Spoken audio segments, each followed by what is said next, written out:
Assalamualaikum warahmatullahi wabarakatuh.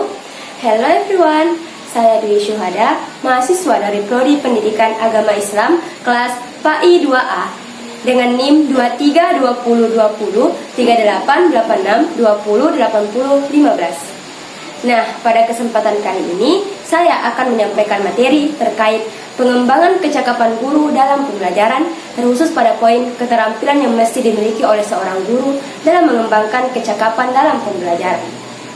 Berikut videonya. Selamat menyaksikan. Pemaparan materi selanjutnya akan dibawakan oleh saya sendiri. Baik, sehubungan dengan materi yang telah disampaikan oleh rekan saya terkait pengembangan kecakapan guru dalam pembelajaran, yang dimana telah disampaikan terkait aspek yang perlu diperhatikan dalam pengembangan kecakapan guru serta strategi yang harus dilakukan untuk mengembangkan kecakapan guru dalam pembelajaran. Nah, peningkatan kecakapan atau keterampilan seorang guru dalam pembelajaran merupakan tugas bersama-sama yang dilakukan oleh pemerintah, lembaga pendidikan, organisasi profesi, serta para guru itu sendiri. Dengan meningkatkan keterampilan atau kecakapan guru, maka akan meningkatkan mutu pembelajaran sehingga para peserta didik akan lebih siap untuk masa mendatang. Dalam pembelajaran, peningkatan keterampilan peserta didik bukan hanya tentang peningkatan kecakapan atau keterampilan peserta didik, tapi guru juga harus memperhatikan kecakapan dan keterampilannya, karena keberhasilan seorang guru sangat mempengaruhi kesuksesan peserta didiknya. Nah, dalam konteks kecakapan atau keterampilan guru pada abad ke-21, Direktorat Pendidikan Sekolah Menengah Atas, Direktorat Jenderal Pendidikan Dasar dan Menengah, serta Kementerian Pendidikan dan Kebudayaan menegaskan bahwa guru dituntut untuk memiliki keterampilan sebagai berikut. Yang pertama, guru mampu membuat dan mengembangkan pengalaman belajar dan sistem penilaian, baik secara tradisional maupun digital, dengan menggabungkan berbagai alat atau sumber belajar yang sesuai dengan peserta didik agar mengembangkan kemampuan peserta didik dalam berpikir dan kreativitas. Mungkin teman-teman sekalian bertanya, seperti apa sih itu sistem penilaian secara tradisional dan digital? Nah, sistem penilaian secara tradisional itu mencakup penggunaan kertas dan alat tulis. Dalam hal ini tes tertulis dan juga tes lisan, yang dimana sistem penilaiannya dapat langsung dilakukan oleh pengajar atau guru. Nah, ada pun sistem penilaian secara digital, yaitu penggunaan aplikasi atau platform seperti Google Classroom, Google Form, Quizzes, quiz di Edlink dan yang lainnya, yang dimana guru memberikan atau membuat tes secara online kepada peserta didik dan peserta didik mengakses menggunakan perangkatnya, yang dimana hasilnya nanti akan langsung dikelola oleh sistem, sehingga hasil akhir dari tes tersebut dapat langsung dilihat oleh peserta didik. Nah, selanjutnya yaitu guru mampu membantu dan menginspirasi peserta didik dalam belajar dan kreativitas. Nah, dalam hal ini mengacu pada disesuaikan dengan karakteristik keterampilan yang dibutuhkan, yang merujuk pada 4K. Apa sih itu 4K? Nah, 4K yang dimaksud di sini yaitu yang pertama, creativity atau kreativitas. Creativity atau kreativitas yaitu kemampuan untuk menghasilkan ide-ide baru, solusi inovatif, serta pandangan yang berbeda dalam menyelesaikan masalah. Hal ini melibatkan kemampuan untuk berpikir secara luas, menghubungkan ide-ide yang berbeda, serta melihat masalah dari berbagai sudut pandang. Kemudian yang kedua yaitu critical thinking atau kritis, yaitu kemampuan untuk menganalisis, mengevaluasi suatu informasi secara cermat. Selanjutnya yaitu collaboration atau kolaborasi, yaitu kemampuan untuk bekerja sama dengan orang lain dalam tim secara efektif.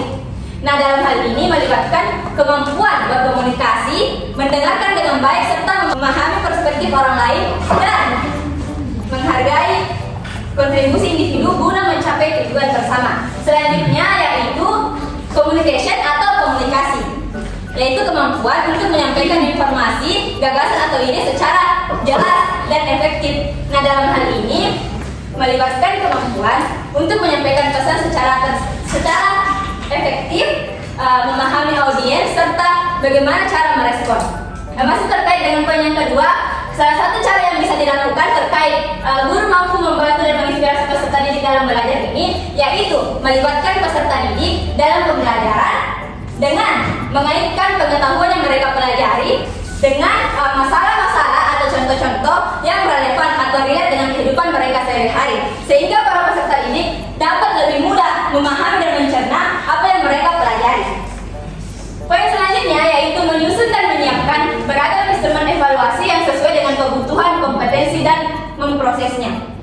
Instrumen evaluasi kompetensi dalam pembelajaran yang dimaksud yaitu berbagai alat atau metode yang digunakan untuk mengukur kemampuan peserta didik. Sejauh mana sih kemampuan peserta didik ini dalam mencapai standar atau tujuan pembelajaran yang telah ditentukan. Salah satu contoh dari instrumen evaluasi kompetensi dalam pembelajaran ini dapat berupa tes tertulis, yaitu dapat berupa penugasan esai, kemudian tugas presentasi, tugas proyek, observasi, dan juga tugas portofolio. Selanjutnya, menunjukkan contoh yang baik bagi peserta didik dan rekan sejawat dengan menggunakan teknologi yang sesuai dalam pembelajaran. Adapun contoh implementasi dari poin keempat ini, yang dimana contohnya ketika pengajar menggunakan aplikasi atau platform seperti aplikasi Kahoot dan Quizizz, maka pengajar tersebut atau guru tersebut telah menunjukkan contoh yang baik dalam mendorong keterlibatan atau partisipasi aktif peserta didik dalam kelas. Yang dimana melalui platform ini, platform Kahoot atau Quizizz, guru atau pengajar dapat membuat kuis yang menarik sehingga suasana pembelajaran dalam kelas tidak monoton, sehingga menghasilkan suasana pembelajaran yang menyenangkan. Contoh yang lainnya lagi yaitu penggunaan aplikasi Canva. Pengajar atau guru yang menggunakan aplikasi ini menunjukkan contoh yang baik dalam hal menyajikan atau membuat materi pembelajaran yang menarik. Selain itu, dengan aplikasi Canva ini, kita juga bisa membuat infografis, poster, serta presentasi visual yang dimana dapat memudahkan pemahaman, sehingga para peserta didik atau rekan sejawat akan lebih mudah dan akan termotivasi untuk belajar lebih lanjut. Poin selanjutnya yaitu terlibat aktif dalam komunitas lokal dan global untuk meningkatkan pembelajaran. Nah, maksud dari keterlibatan aktif ini, seorang guru diharapkan untuk aktif terlibat dalam komunitas lokal atau global. Nah, hal ini meliputi partisipasi guru dalam pertemuan, kegiatan, atau inisiatif yang bertujuan untuk meningkatkan kualitas pendidikan. Dalam hal ini, kata terlibat aktif berarti lebih dari sekedar kehadiran fisik. Nah, guru diharapkan untuk ikut berkontribusi, berkolaborasi, dan berbagi pengetahuan serta pengalaman mereka kepada peserta didik maupun rekan sejawat. Mereka dapat melakukan dengan menjadi anggota komunitas pendidikan, mengikuti pelatihan atau seminar, menjadi pembicara atau mentor, atau berpartisipasi dalam proyek kolaboratif yang mendukung pembelajaran dan pengembangan profesional. Nah, itulah tadi 5 poin terkait keterampilan yang harus dimiliki seorang guru dalam hal pengembangan kecakapan guru dalam pembelajaran. Nah, adapun sebagai tambahan, masih terkait dengan 5 poin ini yang bisa dilakukan guru dalam pembelajaran, yaitu yang pertama, guru menyampaikan beberapa poin tujuan pembelajaran yang akan dicapai sebelum pembelajaran dimulai. Nah, dengan cara begini, tujuan pembelajaran tidak hanya diketahui oleh guru, tapi peserta didik juga dapat mengetahui tujuan pembelajaran yang akan dicapai. Kemudian yang kedua, bersama merancang tugas dengan peserta didik. Dalam hal ini, pemberian tugas tidak lagi hanya keputusan dari guru, tapi melibatkan peserta didik. Dengan melakukan langkah seperti ini, maka akan melatih rasa tanggung jawab dari peserta didik. Mengapa demikian? Karena peserta didik terlibat dalam menentukan jenis tugas serta batas pengumpulan dari tugas yang diberikan, sehingga mereka akan lebih merasa bertanggung jawab untuk menyelesaikan tugas tersebut, karena mereka turut andil dalam memberikan keputusan. Selanjutnya yaitu cara yang ketiga, menyampaikan kegiatan pembelajaran yang akan dilaksanakan. Dalam hal ini, penyampaian rencana pembelajaran akan membuat peserta didik lebih memahami bahwa apa yang diharapkan dari mereka dalam pembelajaran kelak, sehingga hal ini akan mendorong dan memotivasi peserta didik untuk lebih aktif dan terlibat di dalam kelas.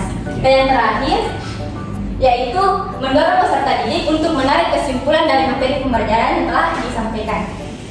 Nah, dalam hal ini, kesimpulan di akhir pembelajaran tidak hanya semata-mata disampaikan oleh guru atau pengajar saja, tapi peserta didik juga dilatih untuk menilai sejauh mana kemampuan atau sejauh mana pemahaman mereka terkait materi yang telah diberikan.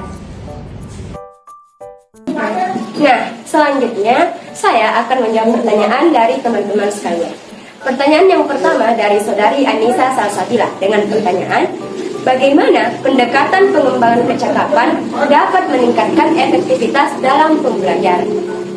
Pendekatan pengembangan kecakapan dapat meningkatkan efektivitas dalam pembelajaran dapat dilakukan dengan beberapa cara. Yang dimana yang pertama, menekankan pada keterampilan yang relevan, yang dimana dalam hal ini berfokus pada pengembangan keterampilan yang relevan dengan kebutuhan dunia nyata dan membantu peserta didik untuk melihat nilai apa yang dapat mereka pelajari atau nilai apa yang dapat mereka petik. Kemudian yang kedua, pembelajaran berbasis masalah.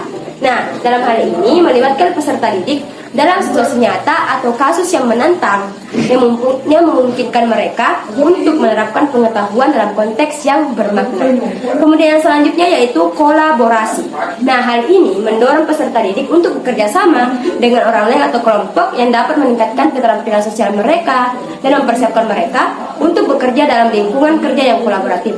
Nah, hal ini sudah juga saya sampaikan pada pemaparan materi terkait 4K, salah satunya itu collaboration. Nah, selanjutnya refleksi. Refleksi diri. Hal ini mendorong siswa untuk merefleksi pengalaman pembelajaran mereka sehingga dapat membantu mereka mengidentifikasi kelemahan dan kekurangan mereka serta strategi yang efektif untuk meningkatkan pembelajaran atau cara belajar mereka. Kemudian penggunaan teknologi. Nah, hal ini mengintegrasikan teknologi dalam pembelajaran sehingga dapat memberikan akses ke sumber daya yang beragam dan memungkinkan pengalaman pembelajaran yang lebih interaktif dan menyenangkan. Nah, hal ini pun juga sudah saya sampaikan pada pemaparan materi saya, dan di mana hal ini pun juga harus dimiliki oleh seorang guru. Dalam hal ini keterampilan menggunakan teknologi. Selanjutnya, pertanyaan kedua dari saudara Muhammad Karyawan Rusli dengan pertanyaan, jelaskan apa yang dimaksud dengan komunikasi yang efektif, mengelola emosi, berhubungan dengan orang lain, dan menciptakan hubungan yang positif. Komunikasi yang efektif melibatkan kemampuan untuk menyampaikan informasi atau pesan dengan jelas, tepat, dan dapat dipahami oleh penerima pesan atau orang yang diberikan informasi. Nah, sebagai contoh, dalam pembelajaran, seorang guru memberikan instruksi kepada peserta didik dalam mengerjakan tugas. Nah, dalam hal ini, guru memberikan tentang bagaimana konsep pengerjaan tugas tersebut dan kapan batas pengumpulan tugas tersebut, sehingga para peserta didik dapat lebih memahami dan dapat lebih tahu tentang tugas yang diberikan oleh guru. Kemudian yang kedua yaitu mengelola emosi. Nah, mengelola emosi dalam komunikasi melibatkan pengendalian diri dalam memahami terhadap emosi sendiri maupun orang lain. Seperti contoh, mengatasi rasa marah dengan berbicara secara tenang dan memahami perspektif orang lain dalam sebuah diskusi atau pada saat kita berbicara dengan orang lain.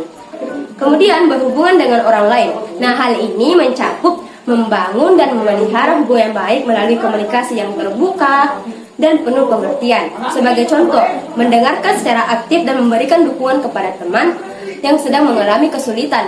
Contoh yang lainnya lagi dalam pembelajaran yaitu seorang guru memberikan motivasi kepada peserta didik jika terdapat tanda-tanda dari peserta didik yang kurang dalam kelas. Kemudian selanjutnya yaitu menciptakan hubungan yang positif. Nah, hal ini melibatkan menghargai perbedaan, bekerja sama, dan saling mendukung untuk mencapai tujuan bersama. Seperti contoh, bekerja sama dalam tim dengan menghargai kontribusi setiap anggota, yaitu menciptakan lingkungan kerja yang inklusif. Mungkin itu materi yang sempat saya sampaikan. Dengan berakhirnya penyampaian materi saya, berakhir pula seluruh rangkaian materi-materi terkait pengembangan kecakapan dalam pembelajaran yang disampaikan oleh kelompok saya. Sekian, wassalamualaikum warahmatullahi wabarakatuh. Waalaikumsalam warahmatullahi wabarakatuh.